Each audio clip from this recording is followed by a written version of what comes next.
রাজধানী সহ দেশের বিভিন্ন স্থানে ঝড় বৃষ্টি, কোথাও কোথাও শিলাবৃষ্টি। সারা দেশে কালবৈশাখী সতর্কতা জারি আবহাওয়া অফিসের।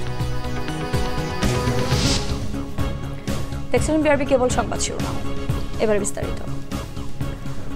রাজধানী সহ দেশের বিভিন্ন জায়গায় ঝড়ো হাওয়া, বৃষ্টি ও শিলাবৃষ্টি হয়েছে গতরাতে। রবিবার রাত 10টার দিকে প্রথমে ঝড়ো হাওয়া ও পরে শিলাবৃষ্টি হয় রাজধানীতে। আজও বৃষ্টিপাত অব্যাহত রয়েছে দেশের কোনো কোনো স্থানে। আজ দেশের অনেক জায়গায় কালবৈশাখী ঝড় সহ বৃষ্টিপাতের আভাস দিয়েছে আবহাওয়া অফিস। এটি 15 মে পর্যন্ত চলবে। এদিকে রাতে ঝড়ো হাওয়ায় মোহাম্মদপুরে নির্মাণাধীন একটি বাড়ির দেয়াল ধসে এক নারীর মৃত্যু হয়েছে। আবহাওয়া অফিস জানিয়েছে, রাজধানীর বেশিরভাগ এলাকায় ঝুম বৃষ্টির সাথে কোথাও কোথাও বড় আকৃতির শিলা পড়েছে। এই সময় ব্যাপক বজ্রপাত হয়। প্রায় 1.5 ঘন্টার বৃষ্টিতে রাজধানীর অনেক এলাকায় পানি জমে যায়। স্বস্তির বৃষ্টিতে তাপমাত্রা কমলেও পানি জমে যাওয়ায় দুর্ভোগে পড়েন সাধারণ মানুষ। এদিকে আবহাওয়া অফিসের তথ্য অনুযায়ী টানা 1 মাস তাপপ্রবাহের পর রাজধানী ঢাকা সহ সারা দেশে তাপমাত্রা কিছুটা কমতে শুরু করেছে। সোমবার থেকে দেশে বৃষ্টির পরিমাণ বাড়বে, এতে তাপপ্রবাহ আরও কমে যাবে এমন আশা আবহাওয়া অধিদপ্তরের। রবিবার বিকেল থেকে পরবর্তী 72 ঘন্টার মধ্যে দেশের বিভিন্ন স্থানে ঝড়ো হাওয়া, বজ্রপাত ও বিচ্ছিন্নভাবে শিলাবৃষ্টি সহ কালবৈশাখী বয়ে যেতে পারে বলে সতর্কতা জারি করা হয়েছে আবহাওয়া অধিদপ্তরের পক্ষ থেকে। দর্শক, দেশের আবহাওয়ার সবশেষ পরিস্থিতি জানতে আমাদের সহকর্মী সৈকত সাদিক এই মুহূর্তে আছেন রাজধানীর আবহাওয়া অফিসে।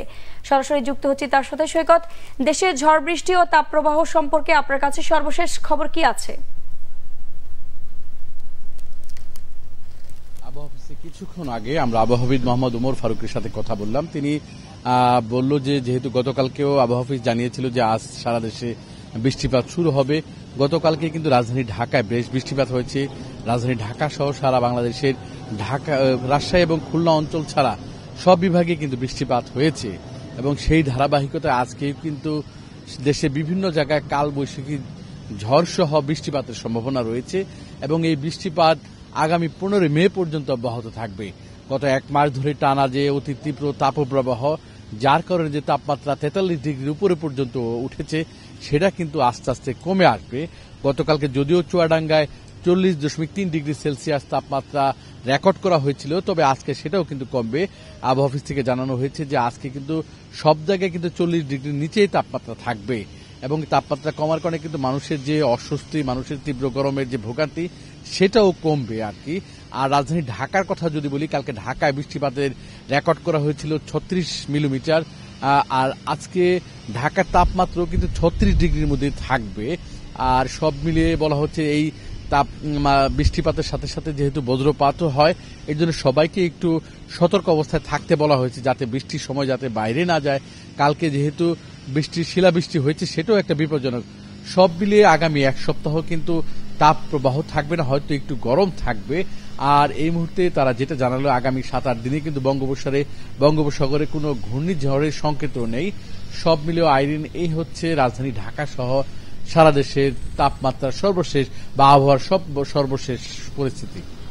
আপনাকে ধন্যবাদ। এদিকে সিলেটের মুষলধারে বৃষ্টি ও শিলাবৃষ্টি হচ্ছে। নগরের নিচু এলাকা ও নবগঠিত ওয়ার্ডগুলোর বিভিন্ন জায়গায় সাময়িক জলাবদ্ধতা দেখা দিয়েছে। ভোর থেকে টানা বৃষ্টি ও শিলাবৃষ্টি হয়েছে জেলার বিভিন্ন স্থানে। ভোর 6টা থেকে 9টা পর্যন্ত 3 ঘন্টায় 28 কিলোমিটার বৃষ্টিপাত রেকর্ড করেছে আবহাওয়া অফিস। একটানা বৃষ্টিতে সিলেট নগরীর বিভিন্ন জায়গায় বৃষ্টির পানি জমে সাময়িক জলাবদ্ধতা দেখা দেয়। এদিকে সকালের দিকে বৃষ্টি হওয়ায় সড়কে এমনিতে যানবাহনের সংখ্যা কম ছিল। এর আগে রবিবার ভোর 6টা থেকে সোমবার ভোর 6টা পর্যন্ত 24 ঘন্টায় সিলেটে 2.2 কিলোমিটার বৃষ্টিপাত রেকর্ড করা হয়েছে বলে জানিয়েছে সিলেটের সহকারী আবহাওয়াবিদ সজীব হোসাইন। সুন্দরবন পূর্ব বিভাগের আমুরবুনিয়ায় আগুন এখনও পুরোপুরি নিয়ন্ত্রণে আসেনি বলে জানিয়েছেন প্রধান বন সংরক্ষক আমির হোসেন চৌধুরী। তিনি জানান, আগুন লাগার কারণ এখনও জানা যায়নি। ঘটনাস্থল পরিদর্শন শেষে প্রধান বন সংরক্ষক রবিবার রাত 10:30টায় খুলনার পশ্চিম বন বিভাগ কার্যালয়ে জরুরি প্রেস ব্রিফিংয়ে এ তথ্য জানান। তিনি বলেন, আগুনে 5 একর বন ক্ষতিগ্রস্ত হয়েছে। আগুন পুরোপুরি নিয়ন্ত্রণে না আসায় আরও 3 দিন নেভানোর কাজ চলবে বলেও জানান তিনি। বলেন, বনের সার্বিক অবস্থা মনিটরিং চলছে ড্রোন ব্যবহার করে। আগুন লাগার ঘটনায় মঙ্গলবার থানায় সাধারণ ডায়েরি করা হবে। প্রধান বন সংরক্ষক জানান, আগুন লাগার ঘটনায় জীববৈচিত্র্যের ক্ষতি নিরূপণ ও পরবর্তীতে করণীয় নির্ধারণের 7 সদস্যের বিশেষজ্ঞ টিম গঠন করা হয়েছে। খুলনার বন সংরক্ষক মিহির কুমার দের নেতৃত্বে গঠিত টিম 10 দিনের মধ্যে প্রতিবেদন জমা দেবে।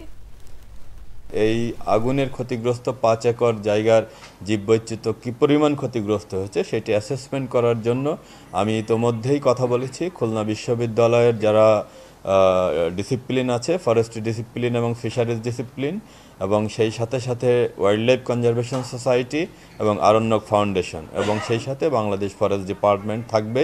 এবং আমরা আশা করছি আগামী 10 কার্য দিবসের মধ্যে বিশেষজ্ঞ কমিটি কী পরিমাণ জীববৈচিত্র্যের ক্ষতি হয়েছে এই এলাকাতে এই আগুনের জন্য সেটি একটি অ্যাসেসমেন্ট রিপোর্টও দিতে পারবে, এবং ভবিষ্যতে আমাদের করণীয় কী হবে সেই বিষয়ে বিশেষজ্ঞ কমিটি আমাদেরকে একটি সুপারিশমালা দিবে বলে আমরা আশা করছি। আর্জেন্টিনাকে 1978 বিশ্বকাপ জেতানোর কিংবদন্তি কোচ সিজার লুইস মেনোত্তি 85 বছর বয়সে মারা গেছেন। আর্জেন্টিনা ফুটবল অ্যাসোসিয়েশন AFA সোমবার সামাজিক যোগাযোগ মাধ্যম এক্স হ্যান্ডলে তার মৃত্যুর খবর নিশ্চিত করেছে।